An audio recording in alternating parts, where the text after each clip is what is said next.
buenos días a todos. Espero que se encuentren bien en este día domingo.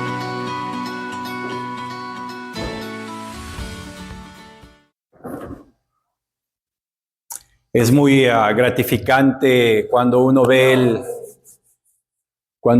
el cielo y está azul con el sol.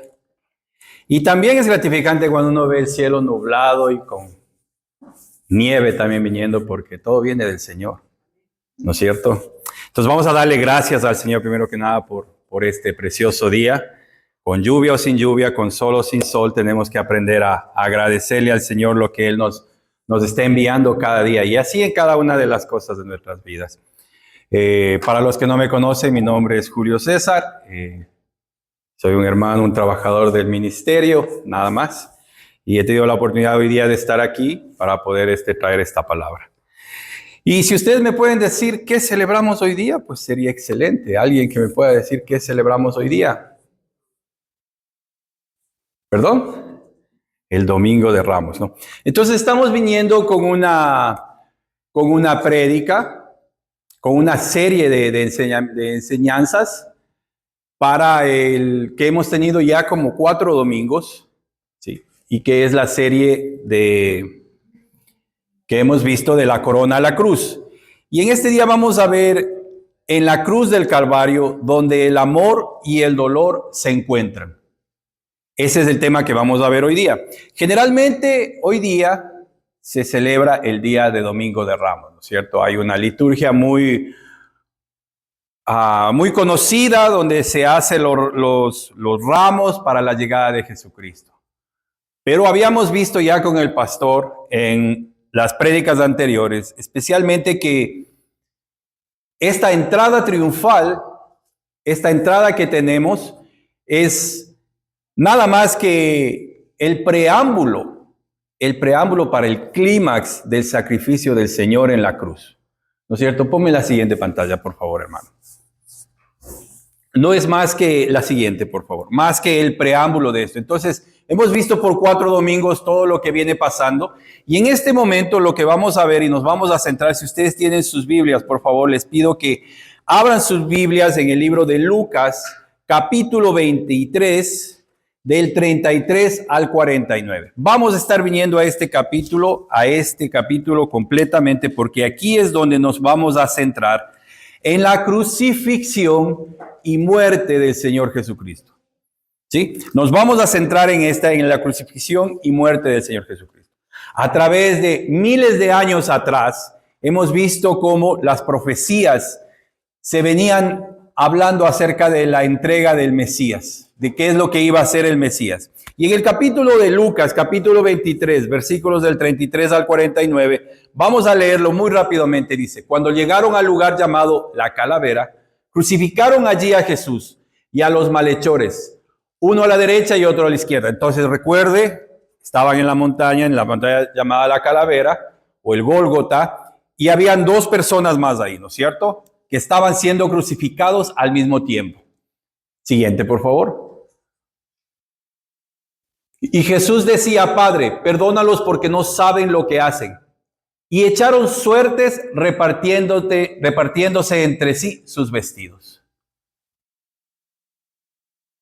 Y el pueblo estaba allí mirando, y aún los gobernantes se mofaban de él, diciendo: a otros salvó, que se salve a sí mismo, si este es el Cristo de Dios, su escogido. Vamos a detenernos ahí por un momento. Y lo que vamos a ver aquí no es nada más que ya entrando directamente a lo que le pasó a Jesucristo en el momento en el cual Él, por su propia voluntad, se entregó a esto. ¿Por qué le digo por su propia voluntad se entregó? Porque habíamos visto en la semana anterior que había llegado, se le había subido en un burro, ¿no es cierto? Y había entrado de una manera triunfal a Jerusalén. Y muchos de ellos pensaban, de sus discípulos y de la gente que seguía a Jesucristo, pensaba que llegaba el momento del reino, el momento en el cual Él iba a ser coronado en realidad. Y el contexto también político de ese momento era que los romanos conquistaron a los judíos, y los judíos eran prácticamente la mayoría de ellos dominados por los romanos, y eran muchos de ellos esclavos. Lo que ellos buscaban era un rey que venga a salvarles, un rey que venga a liberarles de cada una de esas cosas. En la mente de cada uno de sus discípulos y de toda la gente estaban pensando que había llegado el Mesías, el Rey, Jesucristo, el que les iba a quitar de esa opresión romana que había, pero en realidad no era ese el punto. El punto por el cual Jesús vino y vino a salvarnos es para liberarnos a nosotros, a todos y cada uno de nosotros, con un sacrificio máximo, que es el sacrificio de la cruz. Un sacrificio doloroso, un sacrificio que es simplemente diciendo de una manera muy fácil la crucifixión y muerte de Jesucristo en la cruz.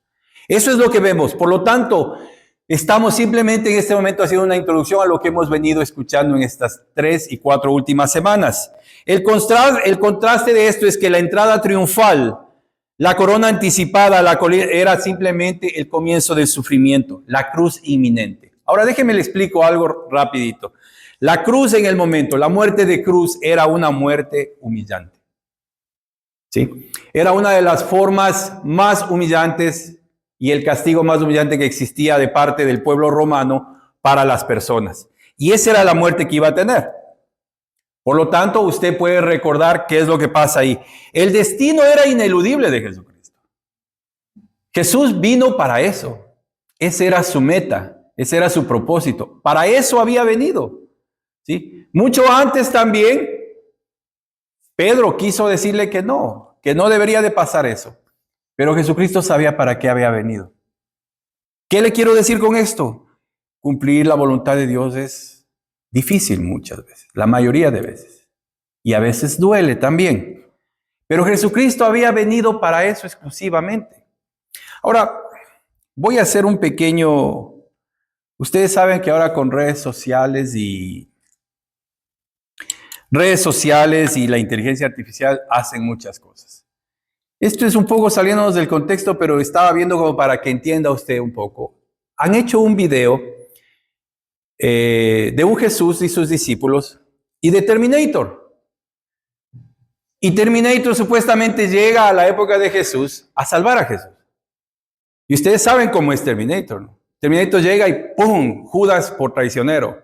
Pilatos allá. Y Jesús sale y les dice, no entiendes. No vine, yo tengo que morir en la cruz. Y Terminator dice, sí, para eso he venido. He venido para salvarte, que no te crucifiquen. Te van a crucificar. ¿Acaso no sabes de eso? Y Jesús le dice, sí, les recomiendo que lo vean. Es un poco para salir con un poquito de romper el hielo, como dice. Y Jesús va, pone sus manos sobre Pilatos y Pilatos sobre Judas y se levanta. Y Jesús, Terminator le dice, soldados romanos a la izquierda. Jesús ve para allá y coge y otra vez lo mata a Judas. Y Jesús se molesta y le dice, no entiendes, todavía no has entendido para qué estoy aquí. Solo quería hacer esa referencia así un poco cómica para que nosotros entendamos para qué es lo que vino Jesucristo en ese momento. Sí, es un poco jocoso y chistoso, pero en realidad tiene mucho trasfondo teológico eso. Jesús vino para morir en la cruz del Calvario, para ser el cordero que quita el pecado del mundo. Sí, muchos de nosotros, yo estuve en la religión de herencia, que es, no la voy a decir cuál es, pero muchas veces cuando iba a la iglesia todos los domingos, o cuando iba por lo menos, yo recordaba de que cuando ya decían la paz, ya era hora de irse, ¿no? O sea, ya era lo último, y entonces siempre repetían, Cordero de Dios que quitas el pecado del mundo, ten piedad de nosotros. Cordero de Dios que quitas el pecado del mundo, ten piedad de nosotros. Cordero de Dios que quitas del pecado del mundo, ten piedad de nosotros. 3 veces. Nunca lo entendí. Nunca lo entendí, en verdad. Simplemente lo repetía. Tal vez ustedes sí lo entendieron, tal vez a ustedes sí les cayó el 10, a mí no. Pero ahora sí entiendo por qué significa esa frase. Cordero de Dios, que quitas el pecado del mundo, ten piedad de nosotros. ¿Por qué? Porque Él vino como un cordero. Él vino como el sacrificio máximo, el único sacrificio que nos iba a salvar a cada uno de nosotros. No hay nada más. ¿Qué más nos va a salvar? No nos salva a nosotros ni las obras, no nos salvan los políticos, no nos salva las cuentas en el banco, no nos salva nada. El que nos salva es el Señor por el sacrificio que hizo en esa cruz. Entonces el destino ineludible de Jesucristo era ese. Su meta, su propósito había sido ese. Y fue crucificado y fue llevado al lugar se llamaba el Gólgota o Calavera, que es un lugar de muerte, de vergüenza, de desecho, como les había dicho anteriormente. Y paradójicamente este lugar que era de vergüenza, que era de muerte, se convierte en el lugar de la vida, la gloria y la redención. Hubieron muchos testigos alrededor de todo esto. Los soldados romanos, los mismos discípulos, María Magdalena, la madre de Jesucristo, que los vamos a ir viendo más adelante en esto. Siguiente pantalla, por favor, hermano. Vamos al slide.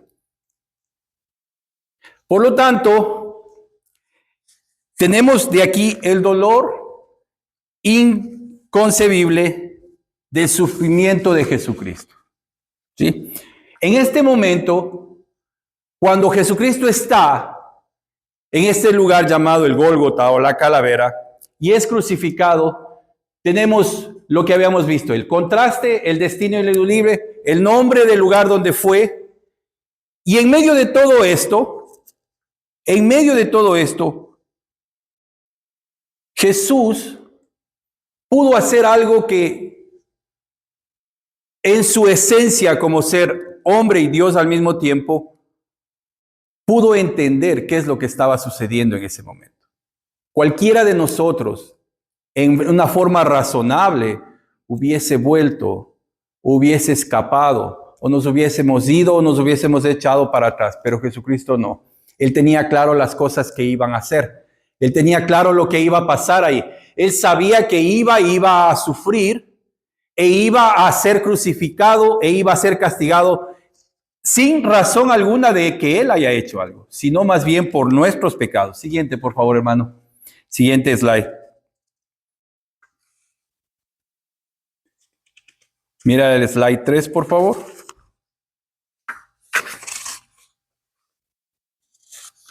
El dolor inconcebible del sufrimiento de este siervo llamado Jesús. ¿Qué es lo que pasa por la mente de Jesucristo en este momento? ¿Qué es lo que viene a pasar? Como les decía, cualquiera de nosotros, de una manera razonable, no hubiese quedado ahí. Y la realidad fue que fue un sufrimiento físico extremo. Fue un sufrimiento físico extremo que los mismos estudiosos hablan de que el dolor que Jesucristo sintió estando en la cruz fue extremo, fue máximo. El momento que se dice que Él fue insertado la lanza, no nos vamos a detener en cada una de las cosas que pasaron, pero vamos a hablar de una manera más general. El momento que dicen que Jesucristo fue clavado con una lanza en su costado, debajo de la costilla, prácticamente no derramó más sangre. La palabra dice que lo que derramó fue agua con sangre, prácticamente. Toda su sangre había sido, la había botado, todo el sufrimiento que tuvo cuando fue latigueado, cuando anduvo con la cruz, cuando caminó con la cruz, todo ese sufrimiento extremo que Jesucristo sufrió, ese dolor físico, tuvo que pasar Jesucristo, y todo eso lo pasó por una sola razón, por nosotros. ¿Sí? Por nuestros pecados. Porque todos y cada uno de nosotros fallamos, pecamos, hicimos las cosas mal. Y recordándoles, como en el Antiguo Testamento, cuando los judíos o los hebreos pecaban, tenían que hacer un sacrificio anual, o tenían que hacer un sacrificio, llevar a su mejor presa, por ejemplo, si tenían un venado, si tenían una cabra, si tenían un ternero, tenían que llevar lo mejor, el primogénito, lo mejor, lo que esté mejor, y entregarlo en sacrificio, hacer que derrame sangre, ¿sí? Ese era el sacrificio. En este caso el sacrificio fue Jesús. Él murió en la cruz por nuestros pecados, por nuestras rebeliones, por todas las cosas que nosotros hemos hecho. No solo nuestras, sino de todo el mundo. Ahora es ahí el punto clave en el cual si nosotros vamos a aceptarle a Él como nuestro Señor y nuestro Redentor. La crucifixión, como les dije, era un método de tortura y era algo que había sido humillante para morir. ¿Sí? Los líderes, los soldados se rieron, como leímos muchos, inclusive se jugaron en una apuesta las ropas de Jesucristo. Y la ironía de todo esto es que este rey de los judíos estaba siendo proclamado como rey en medio de la burla de todos y cada uno de los romanos. Sin embargo, esto que estaba pasando daba un cumplimiento profético a lo que decía. Por favor, si me ayudan, vamos a Isaías 53, 4, 5. En Isaías 53, 4, 5, el libro de Isaías está en el Antiguo Testamento. Hace más de 2000 años atrás, el profeta Isaías ya profetizaba lo que le iba a pasar a Jesucristo. ¿Cómo es posible que una persona esté profetizando o diciendo algo de lo que le va a pasar al Mesías muchísimos años antes? Ni siquiera estamos hablando de cientos de años, ni siquiera estamos hablando de 200, 300, sino más de 1500 años adelante. Isaías había dicho, ciertamente Él llevó nuestras enfermedades. Anótelo, póngale, como sabe, suele decir nuestra hermana Beba en los discipulados de los días martes.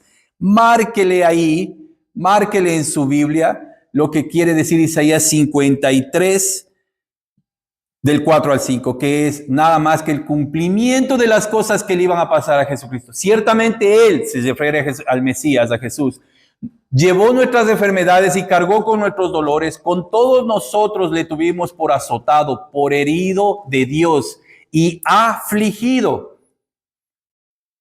Mas Él fue herido por nuestras transgresiones, molido por nuestras inequidades. El castigo por nuestra paz cayó sobre Él, y por sus heridas hemos sido sanados.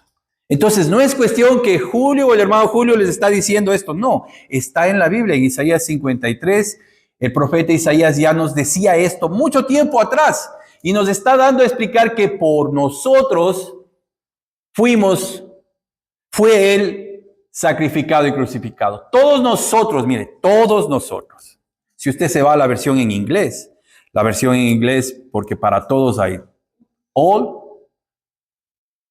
le dice muy claramente, all.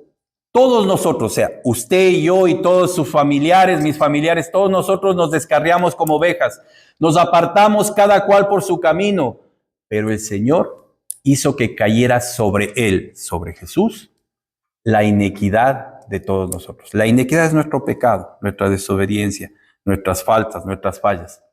Todos nosotros nos descarriamos como ovejas, nos apartamos cada cual por nuestro camino. Esa es la verdad y ese es el trasfondo del sacrificio de Jesús en la cruz. Porque Dios tuvo un plan divino de salvación para cada uno de nosotros. Por lo tanto, es necesario de que hagamos una introspectiva, de que nos analicemos, de que veamos cómo estamos viviendo nuestra vida.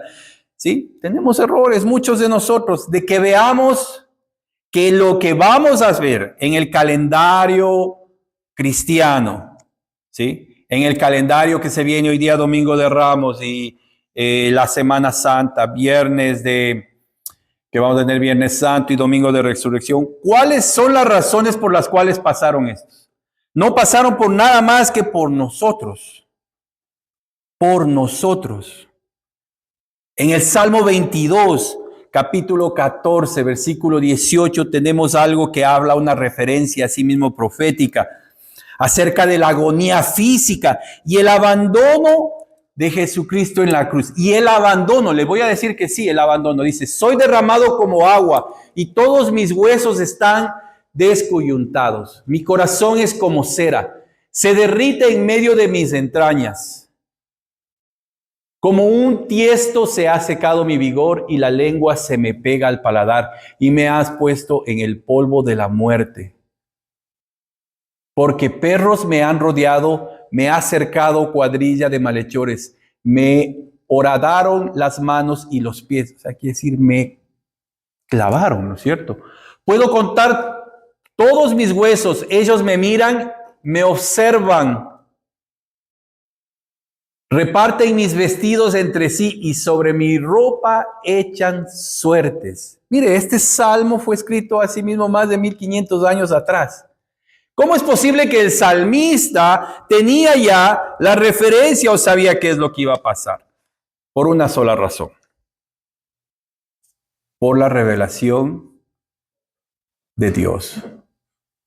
Por la revelación que se les había dado a estos hombres que escribieron la Biblia, porque la Biblia sí fue escrita por hombres, pero revelada e inspirada por Dios.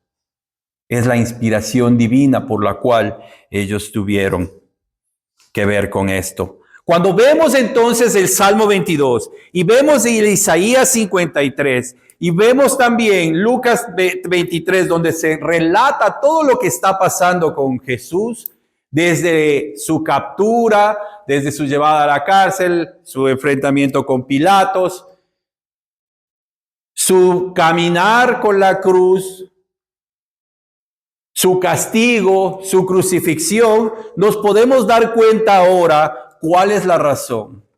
Y que la razón por la cual Jesús permitió que se le haga todo esto, primero que nada es porque era el plan divino de Dios y lo hizo por nosotros. ¿Dónde nos puede quedar algo más claro acerca de qué es lo que pasa hoy día? De qué es lo que se celebra en esta semana que viene. Fue por nosotros, por nuestra salvación, por nuestra liberación. Siguiente slide, hermano Carlos, por favor.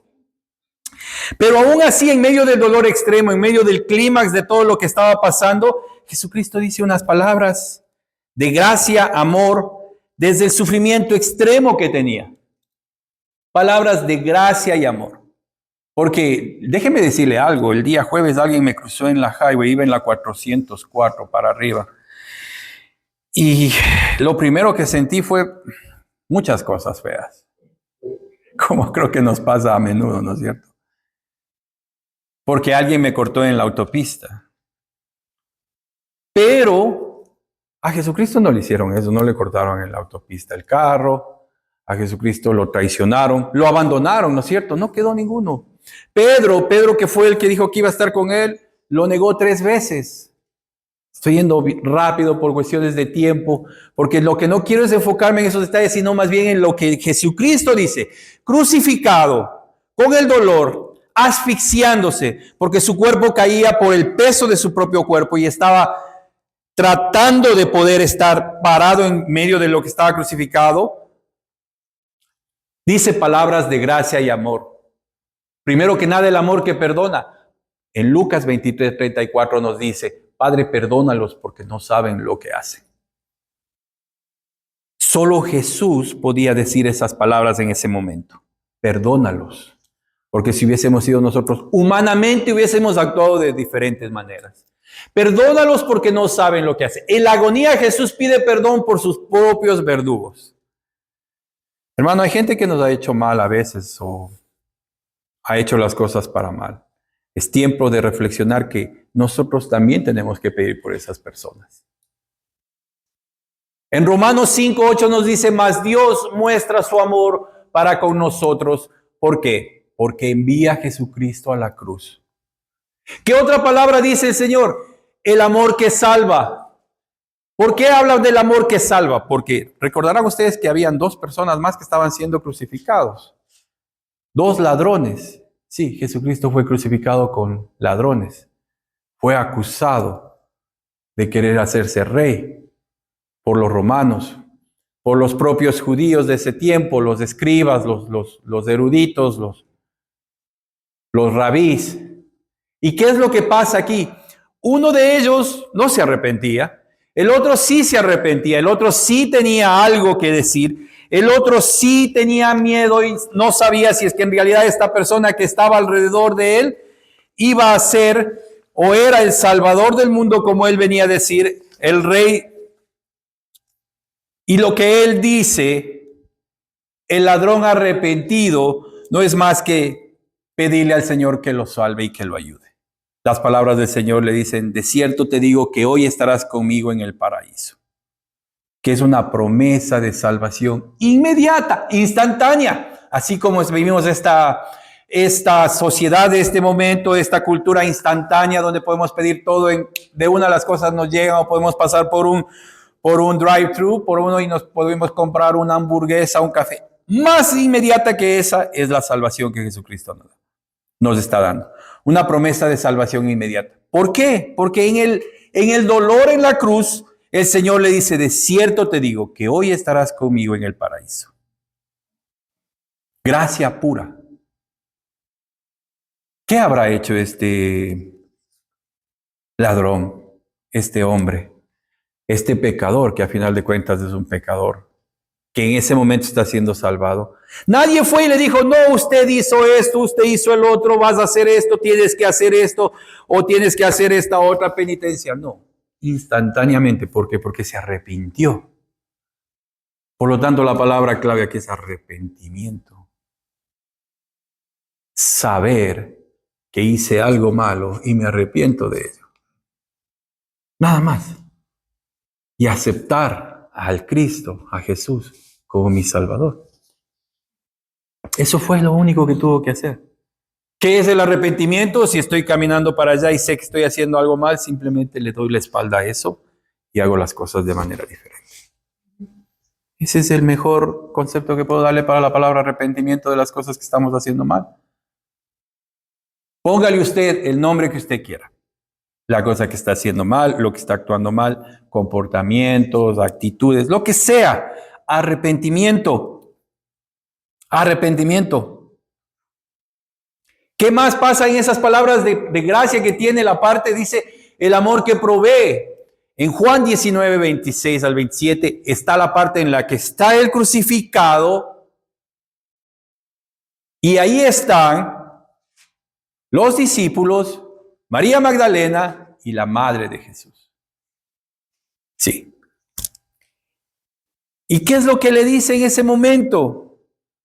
Le dice a Juan, el discípulo, que cuide a María, su madre. Dice Juan, cuida a María, que era el discípulo amado. ¿Qué es lo que nos está mostrando? La unidad que debe de haber en el cuerpo de Cristo. Ciertamente María, la madre de Jesús, no era la madre de Juan. No lo era.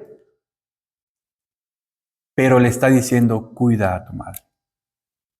¿Qué quiere decir esto, hermanos? Que somos una familia en el cuerpo de Cristo. Que nos tenemos que ver los unos por los otros. Y que si ciertamente no hemos nacido del mismo vientre o pertenecemos a las mismas familias, pues sí tenemos que actuar como un cuerpo en amor,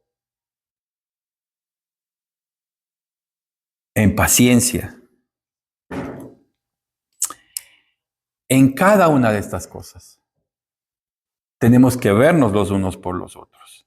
Y tenernos paciencia porque no somos perfectos los unos con los otros tampoco. Quién sabe, yo soy muy gritón. A otra persona no le gusta que grite mucho, ¿no es cierto? O quién sabe, soy muy callado y tiene que sacarme con cuchara las cosas de la boca. Tener paciencia como el cuerpo de Cristo que somos. Una familia espiritual. Esta familia espiritual que nos vemos aquí todos los domingos, muchas de las veces, y que estamos en unión, en oración, que nos vemos los martes y que podemos tener la confianza para poder hablar y decir, hey, necesito ayuda, me siento mal, me pasa esto. Claro, hermano, no lo ponga en las redes sociales, puede ir a hablar con el pastor, puede ir a hablar con algún líder, con la hermana Beba, ¿sí? Y puede usted pedir ayuda al cuerpo de Cristo y el cuerpo de Cristo nos va a ayudar en la manera en la cual estemos nosotros al alcance para que podamos ser ayudados. Y la última de las palabras es el amor que cumple y confía. El amor que cumple y confía se refiere al cumplimiento, como habíamos dicho, de las cosas que se había dicho. En Juan 19:28 dice, tengo sed, cumplimiento de la profecía que está en el Salmo 69, que está en Isaías, que está en el Salmo 22. Sí, Jesucristo tuvo sed, está dicho ahí.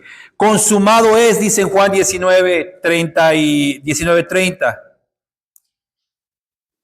La deuda está pagada por la obra redentora de Jesucristo. Está completa. Consumado es significa que ya el castigo, la ira de Dios que iba a caer sobre nosotros, ya no cae sobre nosotros, sino más bien sobre el Cristo.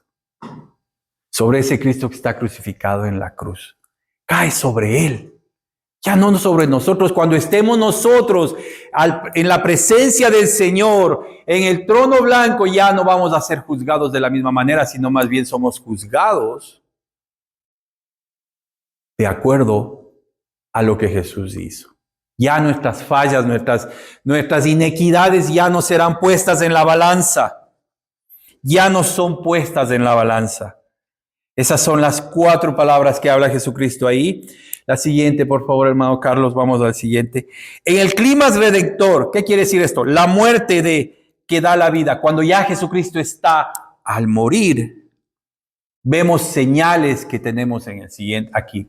Señales que Cristo mismo da. Estas señales que, como les dije, yendo a Lucas 23, que es donde estamos en este momento, podemos ver tranquilamente. La oscuridad sobre la tierra, la creación misma lamenta la muerte de su creador y simboliza el juicio sobre el pecado que Jesús estaba cargando. También el velo fue rasgado en el templo. ¿Se acuerdan ustedes qué pasó cuando Jesucristo murió? ¿Alguien recuerda? Hay un evento telúrico. ¿Qué pasó? Hubo un temblor, dice, un terremoto. Y el velo del templo se rompió en 2. Fue rasgado. Eso fue el acceso directo a Dios, la barrera entre Dios y nosotros, la humanidad, usted y yo, que somos de sangre, de carne y de hueso, fue rota. Esa barrera entre Dios y la humanidad causada por el pecado fue eliminada por el sacrificio de Cristo. ¿Cómo le hago entender esto que nosotros teníamos una barrera? Sí, nosotros teníamos una barrera con Dios desde Adán, desde el Edén. Cuando Adán con Eva habían fallado. Ese Adán que puso una barrera con Dios, viene ahora el nuevo Adán, el Cristo. El que coge y rompe ese paradigma y nos acerca nuevamente a Dios. Y desde ahí tenemos acceso directo por el sacrificio de Jesús con el Padre. También el sacrificio aceptado y consumado. El testimonio impactante. Había un centurión ahí, un centurión romano, dice que verdaderamente, dice, este hombre era justo. Lucas 23:47. Verdaderamente, ya después de que pasó todo el evento, este hombre era justo. Un pagano reconoce la inocencia y divinidad de Jesús en el momento de su muerte enfrente de la cruz. La multitud se golpeaba el pecho. Usted ha visto las películas de Semana Santa. Antes pasaban muchas películas, ¿verdad? Yo recuerdo en mi infancia siempre pasaban un montón de películas desde el Domingo de Ramos hasta el Domingo de Resurrección. Y uno veía la historia de la Biblia contada y veía Ben-Hur y veía Moisés y veía... Y en medio de eso, en cada película se hace un perfecto... toma una perfecta descripción de cómo la gente, primero que nada, cómo el cielo se nubló, llovió, habían truenos, la gente se arrepentía, lloraba, cómo se rompió y se quebró se rasgó el velo del templo, ¿sí? Y cómo los paganos reconocían la inocencia de Jesús. La multitud se golpeó el pecho. Los conocidos, los discípulos y las mujeres que estaban con Jesucristo en ese momento fueron testigos fieles aunque distantes, fueron fieles del cumplimiento del plan de Dios. Porque Jesús en ese momento se quedó solo, abandonado. Y tenía que ser así. Porque imagínense lo que fuera ahora un evangelio escrito. Pedro estuvo con Jesús hasta el último. O Juan, el discípulo amado. De seguro que estuviéramos adorando a Juan en un altar también. Por esa es la razón. De seguro que a María Magdalena la estuviéramos adorando también. Si ellos también hubiesen sido crucificados en ese momento.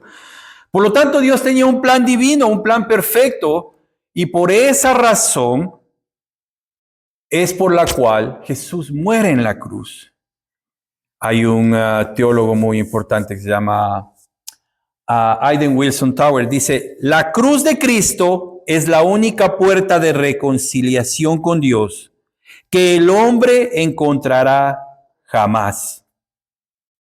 Que el hombre encontrará jamás. No hay nada en el mundo, ni fuera de este mundo, ni en el universo, que nos pueda dar a nosotros la única puerta de reconciliación con Dios, más que Jesús y su muerte en la cruz y la aceptación de Él en nuestras vidas. Conclusión, hermanos. Como conclusión, primero tenemos que poner en cuenta que el amor de Cristo salva. El amor de Cristo salva. La siguiente, por favor, hermano. Que el amor de Cristo provee. El ladrón se arrepintió en último momento, fue salvado.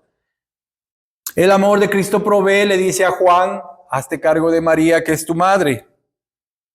¿Sí? Y nos manda a nosotros a poder cuidarnos de los unos a los otros. Hay una parte en la cual tal vez muchas veces no hemos entendido nosotros.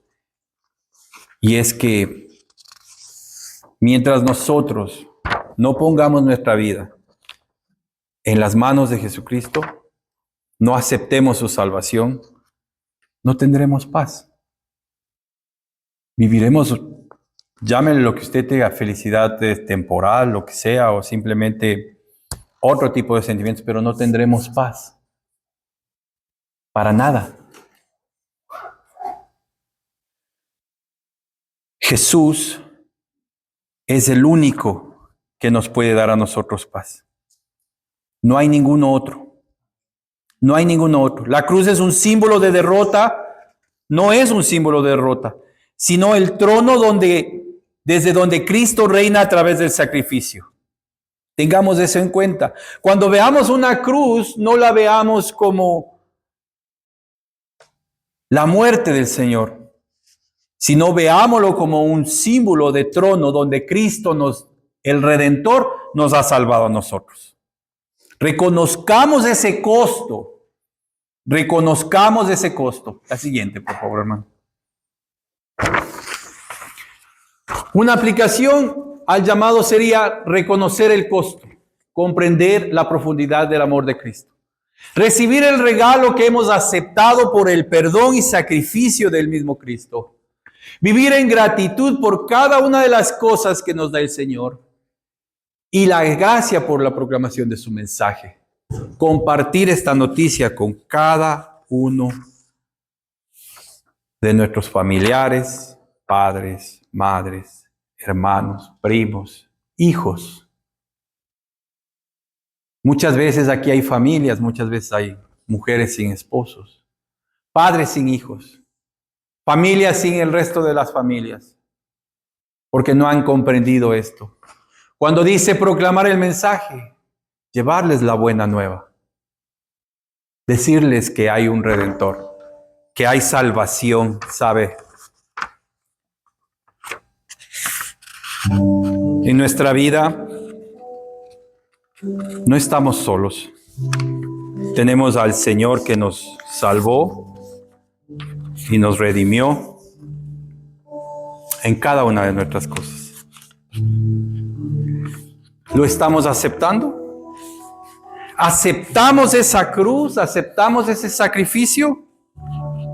¿O no lo aceptamos? ¿O estamos viviendo como dice el Salmo, porque todos se descarriaron? Y si bien es cierto, en muchas etapas de nuestra vida hemos estado descarriados. ¿Aceptamos nosotros eso o no lo estamos aceptando? ¿O estamos viviendo una vida simplemente efímera, sin ningún sentido, sin ninguna meta?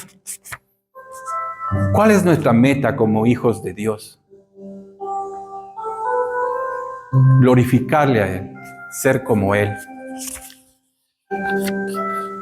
Esa es nuestra meta. A veces vivimos sin ni siquiera ver al Señor en nuestras vidas. Y queremos ser como un avión que vuela simplemente sin tener nada que responderle a nadie, ni nada que decir, nada de nada. Pero el Señor quiere que sepamos algo. Él quiere que sepamos que Él murió en la cruz por nosotros, por nuestros pecados. Y Él quiere que entendamos que con Él vamos a estar mejor. Y cuando entendemos eso, el Señor comienza a remover cosas de nuestras vidas. Y duelen mucho. Y no entendemos muchas veces. Porque no nos gusta perder cosas. Y el Señor dice, no necesitas esas cosas. Porque el Señor nos dice que lo único que necesitamos es la cruz del Señor.